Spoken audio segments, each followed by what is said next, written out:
waxaan idinka guddoonnay waxaad noo keenteen raashinkii aad u keenteen walaalihiin dhibaataysan oo ciidamadu ay ka soo jireen mushaarkooda say ula qaybsadaan walaalahood culayska saaran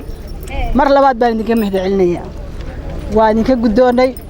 marinkii aad ku bixiyo tidhaahdeenna waa ku bixinaynaa waxaana idin leenahay ka sii badiya dadaalkaa waddaan biyola'aanta waa u jeedaan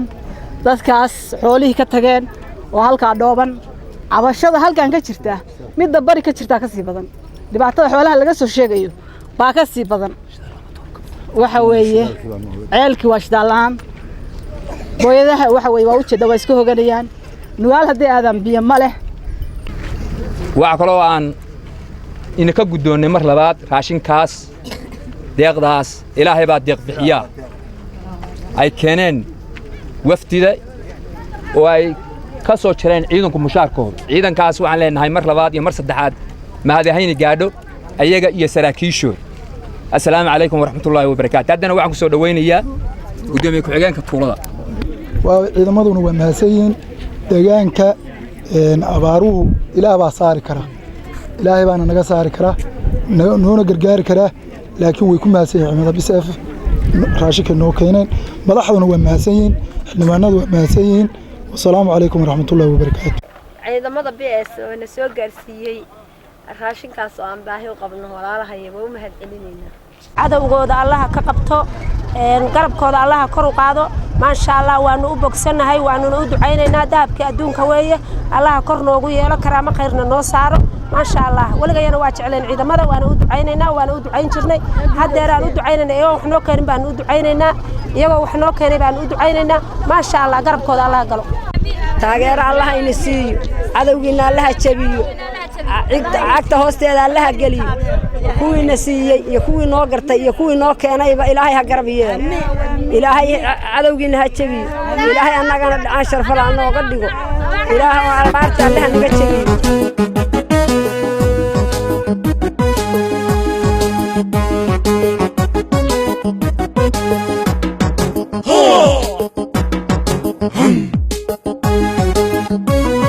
وأمهد علينا عيدا كBSF إن شاء الله تعالى قرقارك لنا وإيمانيان أننا حدا وحي حق أنه كأرورنا هل كان ودن كمان كل الله بنينا هذه على عاصمة كمان كل الله بنينا هذه أدبا أمهد سنتين هذا كان وعن السجون مد داقدان أينو رمنا إنه كلا قدونا وأينو وداقين إذا ماذا BSF إذا ما عاد أمني وقش قنشري حدنا أبارها يبشروا باهذا أي قبان عاد وقول ولي وتبرتوا ذي مالكوا ذي وحي أولين مشاهراتكوا ذي كسر قوي أرنتاس عاد بان تاي أهرن الوجود ضيضه ولا هو بلشة كلا أو بدن أما شغاليال بدن أما عيدا كلا هنا يكون ضيضان أو ضيشم بدن أبارها أنا ربي أيان أوكي ربي أيان نجساري كرا ربي سبحانه وتعالى ودي سنة إنه نجساره annaguna waxaan nahay xubno ka kala socday golaha deegaanka iyo golaha shacabka Puntland waxayna tahay arrin cad oo marxaati ah sida uga hawlgaleen ay bulshada ugu qaybanayaan ciidankaasi raashinka ay magaranaysa iyagu tuurtooda ugu xamaalayaan u geynayaan u qaadayaan u soo dejinayaan inta wax aynu dhahno mahadahaydan gaadho أنا إناس أيام كسر كوبي حلبان كان يكسر لويني. waxaan joognaa tuulada Abaarey waxaan saaka soo baxnay magaalada Garowe anagoo soo marnay deegaanka hawdka ka bilownay awr culus hadiya jeerna istaagayna dhulka u dhaxeeyo miiga wixii maartay degan waxaanu tagnay awr culus waxaan tagnay Reebanti waxaan hadda joognaa Abaarey inta u dhaxaysana waa istaagayna haddana waa sii istaagi doonaa hadii alla idmo waxaan bixinaynay deeq raashin ah oo ay ku daaqeen ciidamada BSF ayaanu annaguna dhinacyada ka wadnay oo garab istaagaynay oo maqraanti ka ahayn waxaan kale u soconay inaan deegaanka indhayno runtii waxa ka muuqata abaar aad u baaxad weyn iyo baahi aan waxa weeye la xadidi karin biyaha ayaa ugu daran marka insha Allah taala wixii xogo aan soo aragnayna waxaan gaarsiin doonaa guddiga abaaraha culimada guddiga abaaraha ee dawladda Puntland iyo cidii kale oo ay khusayso waxaan isku dayaynaa insha Allah wixii aan dhahay ku soo aragnay inaan meel u la gaarsiino hadii Alla idmo aad iyo aad waa mahadsantiin assalaamu calaykum waraxmatullaahi wabarakaatuh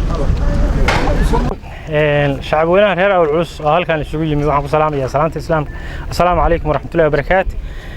bacda salaam aan loo garawaano kan nimi raashinka arkaysaana waxa weeyaan waxa bixiyay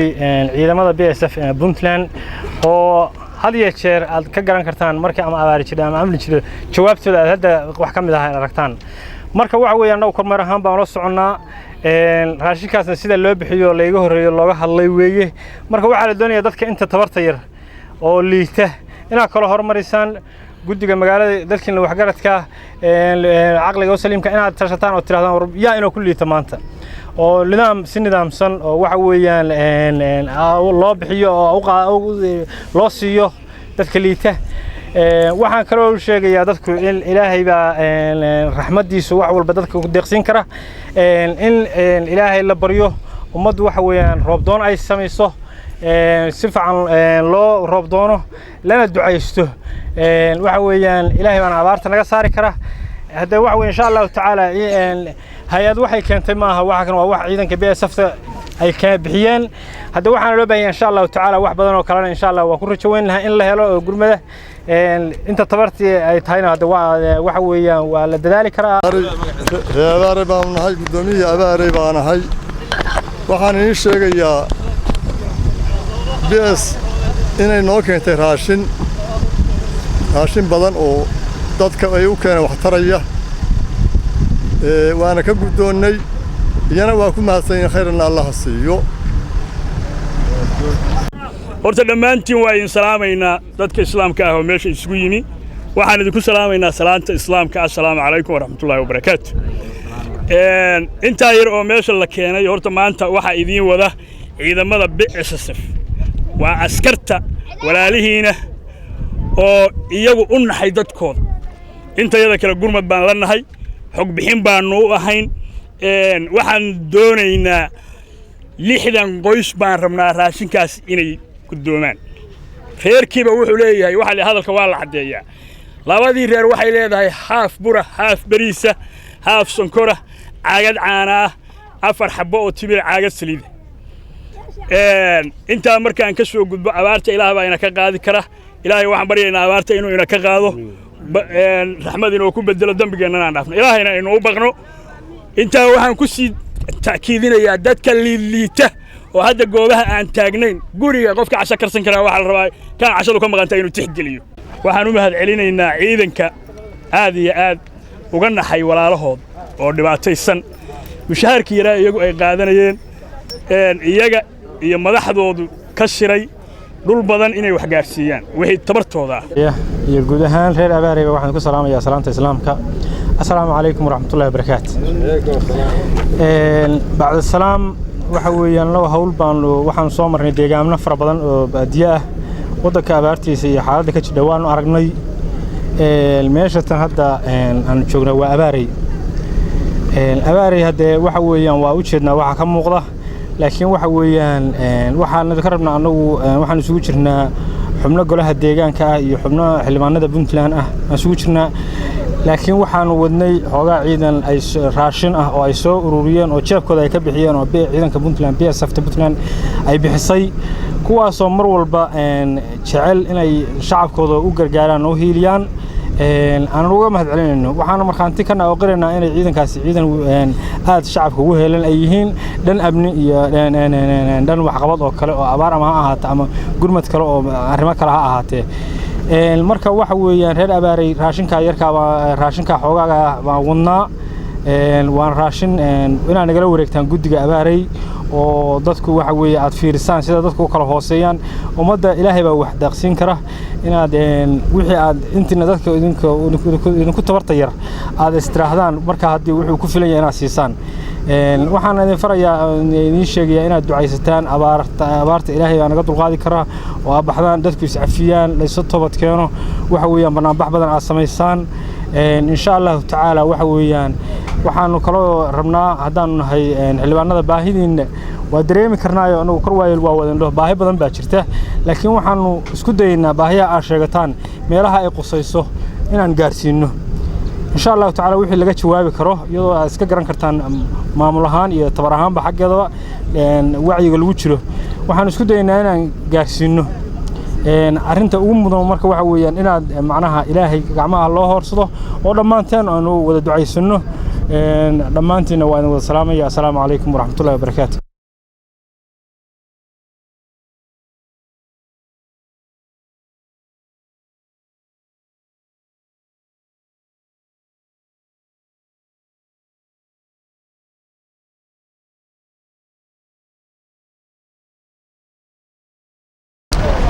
وهجاك داوديال هاتن وشنتي قربنيمو يسديد يطبان دقيقة waxaanu saaka 8 subaxnimo aanu ka soo ambabaxnay magaalada Garowe ee caasimadda Puntland waxaanu safarro kala duwan aanu ku soo marnay magaalooyinka ama tuulooyin ay ka mid ahayn Awr Culus iyo sidoo kale tuulada la yiraahdo Reebanti oo iyaduna ka tirsan ama hoos timaada gobolka Nugaal waxa dhammaan tuulooyinkaasi deeq raashin ka bixinayay ciidamada PSF oo ka mid ah ciidamada difaaca Puntland waxa ciidamadaasi ay bixinayeen raashin ay ka jareen mushaarkooda ama lacagahooda taasi oo ugu talagaleen in ay ka qayb qaataan gurmadka abaaraha ee ka socda guud ahaan gobolada Puntland waxaanu safarkan aanu haatan ku suganahay oo ugu dambeyn aanu rabnaa inaanu ka ambabaxno oo magaalada Garowe uga laabano tuulada Abaarey waxaana ay hoos timaada ama ay ku dhowdahay oo magaalo ahaan ay u xigtaa magaalada Awr Culus oo iyaduna aanu ka ambabaxnay abara 12 duhurnimo halkaas oo ciidamadu ay raashin qaybin ka sameeyeen halkan ayaa ugu dambeysay aan ku soo xiri doonaa raashin qaybintan ay sameeyeen ciidamada PSF oo ka mid ah ciidamada difaaca Puntland